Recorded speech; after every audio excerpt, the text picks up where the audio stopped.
The help wasn't helping. No Kyrie, no Love, and clearly that was the problem. A roster extremely thin. You guys have talked about that over and over again. Some believe the finals will have a what-if feel to it. So here's the question, and discussing his legacy. And Skip, I'll start with you first. How much of a pass do you give LeBron?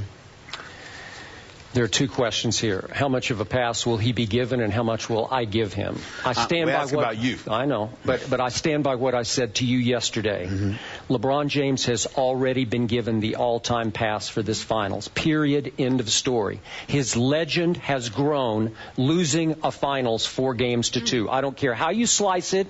It has grown. People's respect for him has risen, even though his team lost 4-2. Period. End of that story. Now, back to me.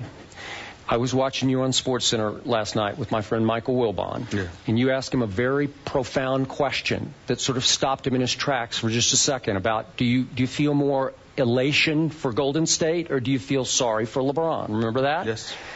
And I'm not sure what your answer was, but he answered, and I think he was leaning more toward feeling sorry for LeBron. Mm-hmm. I can't go that far. I can't find sorry in my heart for LeBron. I don't want to be too hard on him because clearly, do I have to state it again, just for the record, he lost Kevin Love and he lost Kyrie Irving in overtime of Game 1. And he did have to win in spite of a first-year head coach, and we're going to discuss this later. I don't think we'll be back next year, but that's for later, David Blatt. So given all that, I can't be too hard on him, but I can't give him a pass. Because nobody was giving LeBron James a pass when his team was up, thanks to him, 2-1 with a home Game 4 in his house against a team that felt like it was reeling at that point, the Golden State Warriors. If not for the lineup change by Steve Kerr, and then they tried to send a second defender at LeBron that night, boy, we might have had a whole different conversation. And again, I was as deflated by Game 4 as I was by last night's Game 6.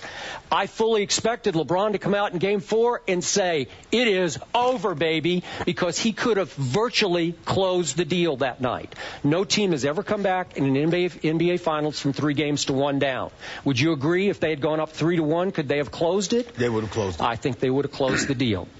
And again, I'm being tough on him, but I'm just being honest with you. I'm trying to be objective.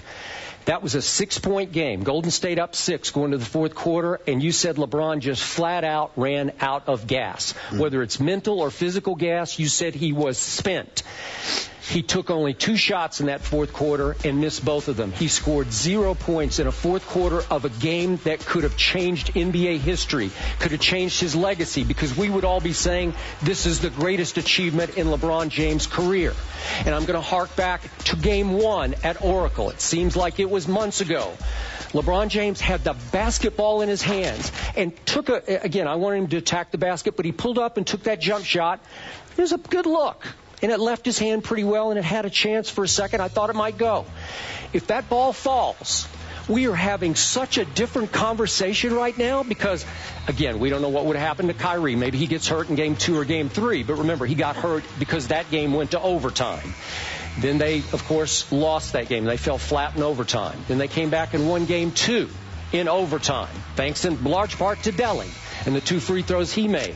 And what did LeBron volunteer after that game? I have a secret motivation that I'll share with you if and when we win this NBA championship. LeBron was pretty confident that night, I got to tell you. And I think he was very confident after they came home and won a Game 3 to go up 2-1. You've got a game in your house. I'm sorry, I can't feel sorry for you when you're in a commanding position as the best player on the planet with a home game against a team full of people who had never been on this stage before like this. And I think they were choking a little bit, the Golden State Warriors. And again, God bless them, congratulate them, because they bounced back. The coach made the right adjustments, and Steph Curry started making shots, and Iggy started playing some serious defense on LeBron James. But my point is, I can't give him a pass when he was in position to pull off the greatest achievement of his career. I'm not going to condemn you for taking the position that you take, because there's validity to it. There are people out there who will. There are people out there, particularly analysts, who would sit there and say anybody who doesn't have compassion for LeBron. I had one analyst tell me last night, anybody who doesn't have compassion for LeBron after this doesn't have a soul, because they felt that bad for him. I'm not going to go that far. And I'm not... Trust me, I do have a soul. No, well, you know, I know that. Thank you. Come on now. But what I'm saying to you is that I'm not going to go that far, and I'm not going to completely disagree with you. What I'm going to do, however, is attach, for lack of a better word, a little humanity to it. Okay. That's fair. All of these things that you point out about LeBron, the jump shot, the choice of a jump shot in Game 1. Okay, I thought he was fouled in Game 2. You did? But they won that game. Fatigued in Game 4. Mm-hmm. You know, all of this other stuff, you know. All of that factors into the equation. But, Skip, what we have to do is look at it from the standpoint that when we talk about life, you're talking about not just the game itself, but sometimes the game within the game. We have literally debated and speculated as to LeBron James not only being the best player in the world, but we've also talked about how he's the de facto coach, the GM. You got Northeast Ohio, the city of Cleveland, the expectations. You've got all the things that he had to deal with all year long. And then you get to the playoffs and you go through Boston, in the last game in Boston, a closeout game from sweeping them, you lose Kevin Love. And then Kyrie Irving is hurting against Chicago. Okay, he's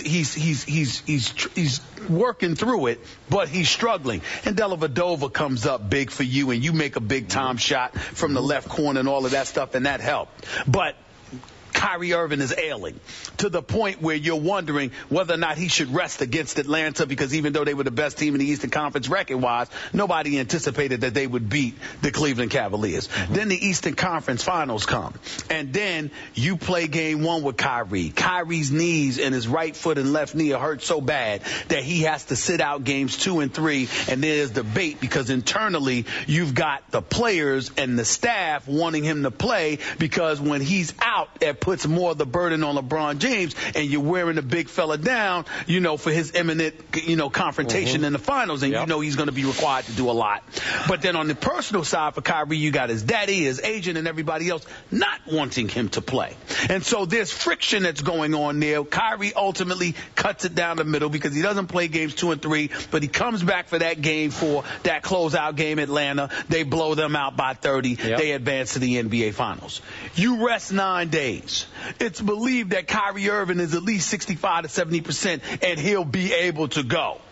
And before Game 1 is over, David Blatt decides to play this man 43 minutes and 37 seconds.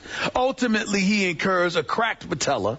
He's gone. And as a result, now you've got to deal with that. So if we look at the totality of what LeBron James had to stomach and had to deal with and had to endure and had to try to overcome all year long, is it beyond the realm of comprehension that you just maxed out and you just reached the limit and you simply had but so much left to give? Last night, he was spent again, just like he was in Game 4. He still finished with 32, 18, and 9. They still had a lead in the second half. They were still there. And every time he turned around and needed, because this is a guard league now. This is not the old days with the Detroit Pistons, the bad boys, or the New York Knicks with Anthony Mason, God rest his soul, and Charles Oakley and Patrick Ewing and John Starks and Derek Harper and those boys. This is the modern day NBA. This is a guard-oriented league. And your guards did not show up. Skip, none of them, J.R., Iman, Dellavedova, do you know they didn't hit one three-pointer without LeBron James on the floor the entire 6-game series? They didn't do anything. They were like 0 for 20-something. I mean, they were horrible. And so when you look at it from that perspective, all I'm saying is it's not beyond the realm of comprehension to imagine that this guy just reached his limit. And he was a guy that needed help, and he couldn't find it. And that's where the compassion comes in. So you're right in what you're saying. if you look at the game and you look at, okay, you can't give him a pass.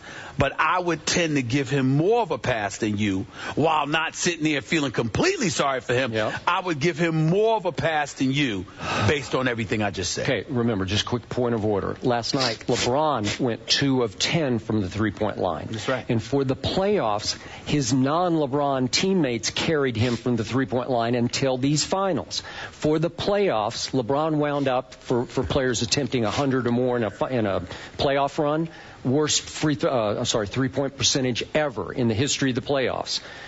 Well, so I still look back at what happened. Were there any silver linings to losing Kyrie and obviously losing Kevin Love? Tristan Thompson emerged as a force in these playoffs, defensively and on the backboards, especially the offensive glass. Okay. And I thought Dellavedova emerged as someone who could play Steph for a while. For the first 3 games and 3 quarters of this series, I thought this Cleveland team gave Golden State's offense fits.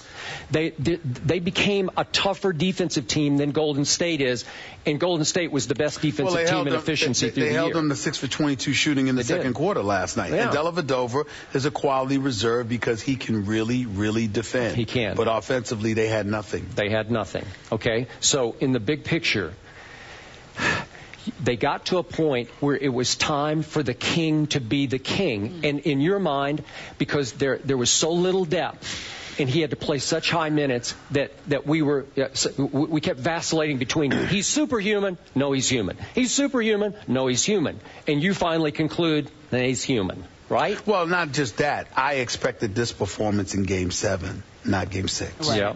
On his home court, Yeah. in front of the hometown fans. I didn't expect that. I expected better from LeBron, but I also saw, the fact that I saw what I saw so early is what saddened me. It was like, you just looked at guys and you saw him looking around for, is anybody showing up with me tonight? Are you guys going to show up with me tonight? And they might have been looking back at him saying, are you going to show up with us tonight? Well, I don't think so, because I think they know that LeBron's going to show up at some point. He's never going to have just an all-around awful game. LeBron is too gifted. There's somehow, some way, he's going to contribute to winning. The difference is that some guy, like, for example, Kobe Bryant would have came out there gunning.